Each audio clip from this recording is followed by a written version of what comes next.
Hello everyone, this is Parul and today we are discussing about panic disorder. तो सबसे पहले जानेंगे कि पैनिक डिसऑर्डर होता क्या है. अकॉर्डिंग टू DSM-4 TR, तो DSM-4 TR कहता है कि जब किसी व्यक्ति को अचानक और हफ्ते में कम से कम 2 से 3 बार जब पैनिक अटैक्स आते हैं तब हम कहेंगे कि वो पार्टिकुलर व्यक्ति पैनिक डिसऑर्डर का पेशेंट है.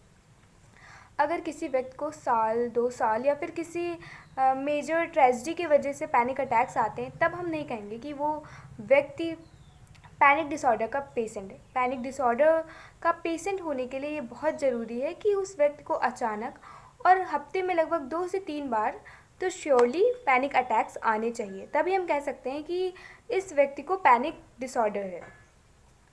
तो अब दूसरी बात करते हैं कि पैनिक डिसऑर्डर होता कैसा. पैनिक डिसऑर्डर 2 प्रकार का होता है, क्यूट और अनक्यूट. तो क्यूट मतलब सांकेतिक और अनक्यूट मतलब असांकेतिक. तो क्यूट में होता है कि जब किसी व्यक्ति को किसी स्पेसिफिक स्टिमुलस या स्पेसिफिक सिचुएशन को देखकर या फिर वो सिचुएशन उसके सामने उपस्थित होती है उसके बाद जब उसको पैनिक अटैक्स आते हैं तब हम उसको कहेंगे क्यूट पैनिक अटैक्स. और अनक्यूट में कि उसमें पता नहीं होता, उसको अचानक अटैक्स आते हैं, उसके लिए कोई स्पेशल या फिर स्पेसिफिक सिचुएशन की ज़रूरत नहीं होती है, उसको अचानक कभी भी कहीं भी पैनिक अटैक्स आ सकते हैं. तब उसको हम कहेंगे कि अनक्यूट पैनिक अटैक्स. तो पैनिक अटैक्स पे अब जानेंगे कि सिम्टम्स क्या क्या होते हैं. तो DSM-4 TR ने 12-13 सिम्टम्स दे रखे हैं किसके लिए, पैनिक डिसऑर्डर के लिए. तो उसमें बताया कि अगर किसी व्यक्ति के अंदर इन 12-13 सिम्टम्स में 4 सिम्टम्स भी अवेलेबल होते हैं तो हम कहेंगे कि वो पार्टिकुलर व्यक्ति पैनिक डिसऑर्डर का पेशेंट है. तो पैनिक डिसऑर्डर में बताया गया है कि अगर किसी व्यक्ति को पैनिक डिसऑर्डर का पेशेंट, तो जब उसको पैनिक अटैक्स आएंगे तो सबसे पहले उसकी जो हार्ट बीट है, इट्स मीन हृदय की गति है, वो काफ़ी तेज़ हो जाएगी. उसकी सांस की गति बहुत रुक जाएगी और मध्यम सी हो जाएगी. उसके पेट में दर्द और वोमिटिंग की शिकायत होगी, उसको चक्कर आएगा और बेहोशी छाएगी उसके ऊपर. और बताया गया कि उस व्यक्ति को डीपर्सनलाइजेशन तथा डीरियलाइजेशन की प्रॉब्लम होगी. डीपर्सनलाइजेशन मतलब कि अपने आप से अलग होने का अनुभव. उसको लगेगा कि उसके साथ जो भी घटना घट रही है वो सामने से बैठ के उस सारी चीज़ों को देख रहा है. ये होता है डीपर्सनलाइजेशन में.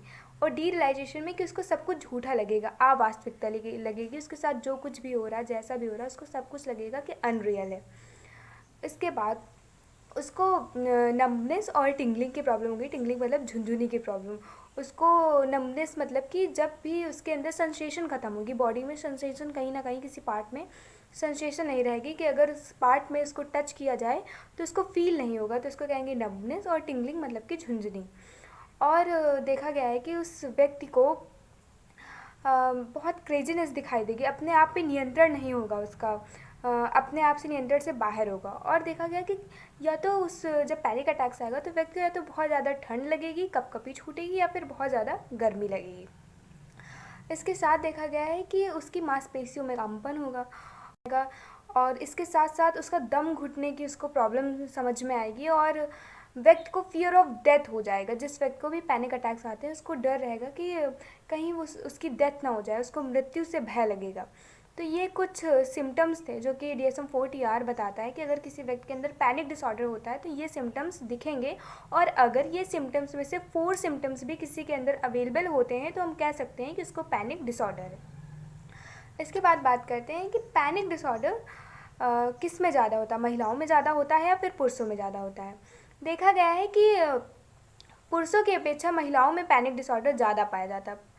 रिपोर्ट्स कहती हैं कि पुरुषों में पैनिक डिसऑर्डर होने का जो रेट परसेंट है वो 0.7 है. वहीं महिलाओं में देखा गया है कि पैनिक डिसऑर्डर होने का जो रेट परसेंट है वो 1% है. तो जिससे समझ में आता है कि महिलाओं को पुरुषों की अपेक्षा ज़्यादा पैनिक अटैक्स आते हैं, फिर उनके अंदर पैनिक डिसऑर्डर ज़्यादा होता है. और दूसरी चीज़ कि पैनिक डिसऑर्डर कब किस एज में हो सकता है. तो पैनिक डिसऑर्डर माना जाता है कि अर्ली एडल्टहुड में पैनिक डिसऑर्डर होने के चांसेस सबसे ज़्यादा होते हैं. चलिए अब बात करते हैं केस एग्जांपल की. तो केस एग्जांपल में हम किसी पैनिक डिसऑर्डर के पेशेंट के बारे में बात करेंगे.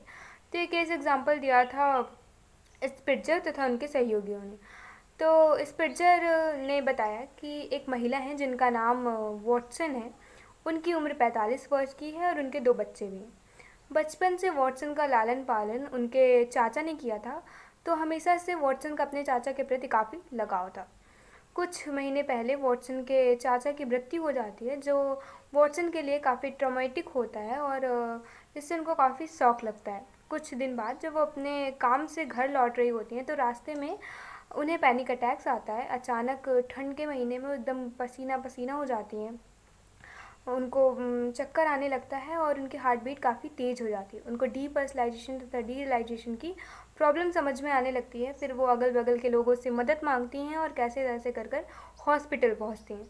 हॉस्पिटल में जब उनके टेस्ट होते हैं, तो पता चलता है कि उनके अंदर कोई एबनॉर्मलिटी नहीं है, बल्कि बस 5-10 मिनट के लिए उनकी जो हार्ट बीट रेट है वो कुछ एबनॉर्मल हुई थी, जो कि रिपोर्ट्स के दौरान फिर से नॉर्मल हो गई।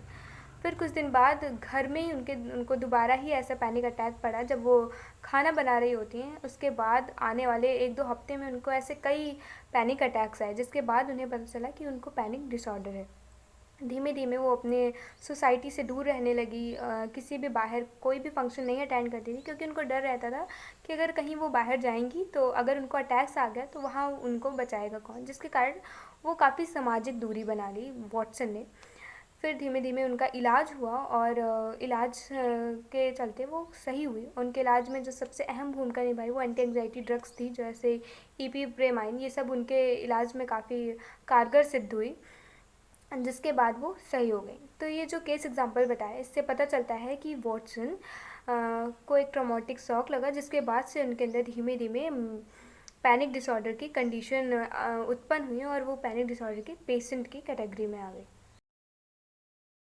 चलिए अब बात करते हैं कॉज ऑफ पैनिक डिसऑर्डर कि पैनिक डिसऑर्डर किस कारण से होता है। तो इसके 2 रीज़न बताए गए हैं, बायोलॉजिकल फैक्टर और साइकोलॉजिकल फैक्टर। तो बायोलॉजिकल फैक्टर में बताते हैं कि अगर किसी के परिवार के किसी सदस्य को पहले पैनिक डिसऑर्डर का कोई पेशेंट रहा हो, तो उसके परिवार में आगे पैनिक डिसऑर्डर होने की संभावना आमतौर पे ज़्यादा होती है। इसके साथ साथ ये भी कहा जाता है कि जब आइडेंटिकल ट्विन चिल्ड्रन होते हैं और आइडेंटिकल ट्विन चिल्ड्रन में एक बच्चे को अगर पैनिक डिसऑर्डर का पेशेंट है, तो दूसरे बच्चे को पैनिक डिसऑर्डर होने के जो रेट परसेंट है वो 31 होती है। वहीं अगर पैटर्नल ट्विन चिल्ड्रन को देखा जाता है, तो अगर एक बच्चे को पैनिक डिसऑर्डर है, तो दूसरे बच्चे को पैनिक डिसऑर्डर होने की जो रेट परसेंट है वो काफ़ी 0% देखी गई है।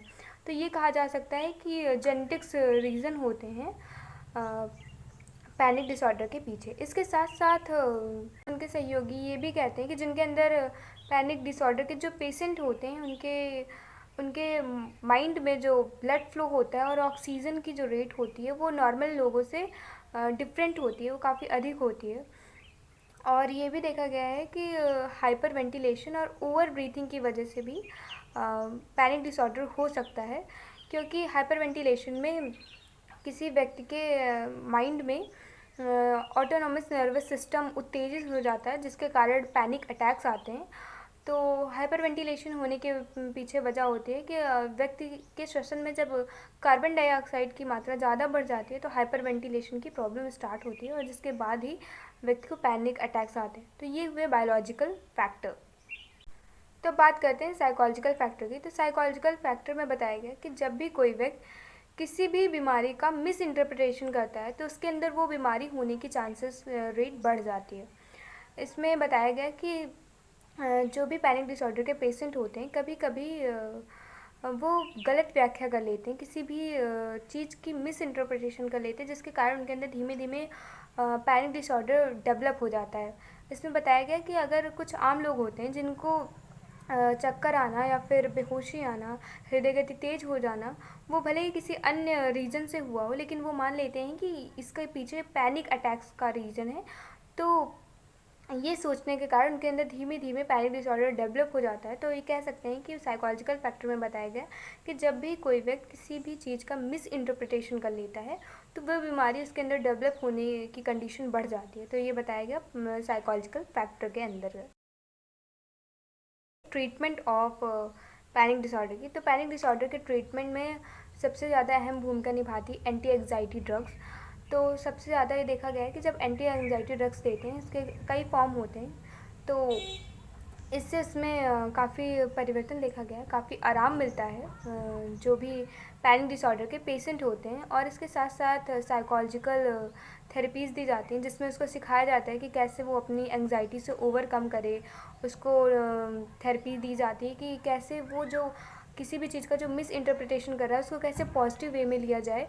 तो ये सारी चीज़ें सिखा के उसके अंदर से पैनिक डिसऑर्डर की जो बीमारी है उसको धीमे धीमे ख़त्म किया जाता है। तो ये होते हैं पैनिक डिसऑर्डर के इलाज। अगर आप लोगों को वीडियो अच्छी लगी हो तो please like, share and subscribe.